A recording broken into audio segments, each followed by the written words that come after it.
कहते हैं दुनिया में कोई अगर वजन चीज है तो वो मतलब होता है। जब तक रिश्ते में मतलब है तब तक रिश्ते में मिठास और वजन बना रहता है। जय जय श्री राम मित्रों। मैं पाठक जी के ब्लॉग से आज बहुत छोटी सी और बड़ी प्यारी कहानी आपके सामने लेके आया हूँ। एक जवान भिक्षु जो नया नया ही संतों के मठ से जुड़ा था।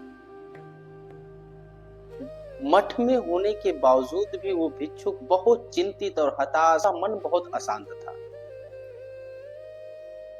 कुछ समय निकाल के उचित समय देख के मठ के बड़े संत से एक बार वो मिला और बोला, गुरुजी, मन की शांति के लिए ही तो मैं इस मठ में जुड़ा था।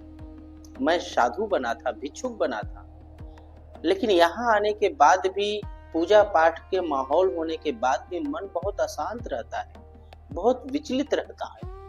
मैं क्या करूं?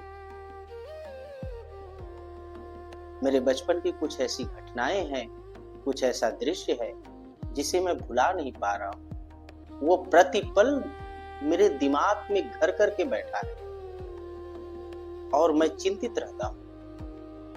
जो मठ के बड़े संत थे वो मुस्कुराए और मठ के बाहर निकले और दूर पहाड़ी की चोटी पे इशारा करते हुए कहे कि वहां पे हमारे सबसे वरिष्ठ और सबसे योग्य संत रहते हैं।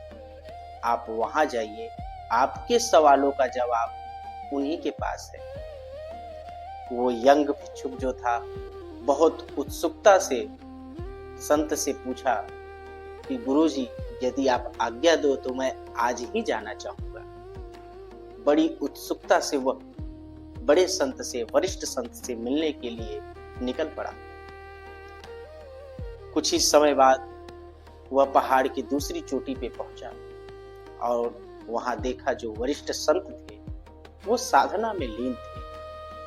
कुछ समय उपरांत साधना खत्म हुआ और भिक्षु पहुंचा, बड़े आदर से उनको प्रणाम किया और बोला, गुरुजी, मैं पहाड़ी के उस पार के मठ से आया हूँ। मेरा मन बहुत अशांत सा रहता है, मैं बहुत चिंतित सा रहता हूँ हमेशा। मठ में होने के बाद भी मेरी चिंताओं का अंत नहीं हो रहा है, मैं क्या करूं? जो वरिष्ठ संत थे वो मुस्कुराए और बोले, आपके इस प्रश्नों का उत्तर मैं कुछ समय बाद देता हूं। पहाड़ी के नीचे एक छोटे से बस्ती में से संत को न्योता आया था, तो वहां उनको जाना था। तो बोले, चलिए, वहां पे बस्ती से न्योता है, वहां जाना है, आप भी साथ चलो। और झोपड़ी से जैसे ही निकले तो संत ने झोपड़ी के बाहर पड़े एक बड़े से पत्थर को इशारा करते हुए कहा कि ये पत्थर उठा लो। गुरु की आज्ञा हुई तो यंग संत ने पत्थर को उठा के अपने कंधे पे रख लिया और गुरुजी के पीछे पीछे चलने लगा।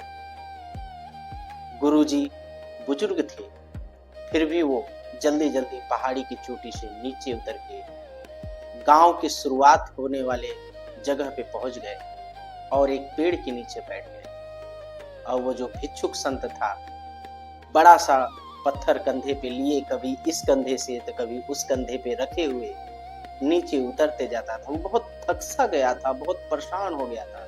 कई बार उसको तो ऐसा लगा कि कहीं मैं चक्कर खा के गिर न जाऊं, कहीं मेरी मौत न हो जाए, लेकिन गुरु आज्ञा है, पत्थर को रख नहीं सकता। वो पत्थर को लिए जैसे तैसे पसीने से लथपथ होके पहाड़ के नीचे उतरा और जहां गुरुजी पेड़ के नीचे बैठे थे वहां पहुंचा। गुरुजी देख के मुस्कुराने लगे और वो यंग भिक्षुक ने गुरुजी से कहा, गुरुजी, आपने मुझे कैसा टास्क दे दिया, कैसी परीक्षा दे दी? इस पत्थर को मैं उठा के ला रहा हूँ, इसका क्या अर्थ है, मैं समझ नहीं पा रहा हूँ, मैं अज्ञान हूँ। कृपया इस पे प्रकाश डालिए, मुझे समझाइए कि आप पत्थर क्यों उठाने के लिए, यहाँ तक लाने के लिए बोले। मैं बहुत परेशान हो गया, मेरे को कई बार लगा कि मैं कहीं चक्कर खा के गिर न जाऊं। गुरुजी ने मुस्कुराया और बोला कि मैंने तो बस आपको ये कहा था कि ये पत्थर साथ ले लो, ये थोड़ी कहा था कि आप इस पत्थर को लेके नीचे तक उतरो और मेरे पास आओ। आपको जब भारी लगा तो पत्थर फेंक देना था और आराम से आप पहाड़ के नीचे उतर आते। यंग भिक्षु गुरुजी के इस वाक्य को सुन के समझ गया और बोला, गुरुजी आपके चरणों को प्रणाम, मैं आपके बातों को समझ गया। मित्रों, ये कहानी सिर्फ वो भिक्षुक की नहीं है, ये कहानी हमारे जीवन से जुड़ी है। कई बार ऐसे छोटे छोटे बातों को, ऐसी छोटी छोटी घटनाओं को हम अपने सिर पे लिए घूमते हैं, अपने कंधों पे लिए घूमते हैं। हमारे कंधे झुके जैसे दिखने लगते हैं। भूलने वाली सारी बातें याद हैं, इसीलिए तो जीवन में विवाद है। अपनी पुरानी चीजों को भूल के, पुराने घटनाओं को भूल के आज के वर्तमान में जिए और खुशी से जिए। एक बार फिर से आपसे कहना चाहूंगा, बनके दिखाओ कुछ ऐसा कि दुनिया बनना चाहे आपके जैसा। जय श्री राम।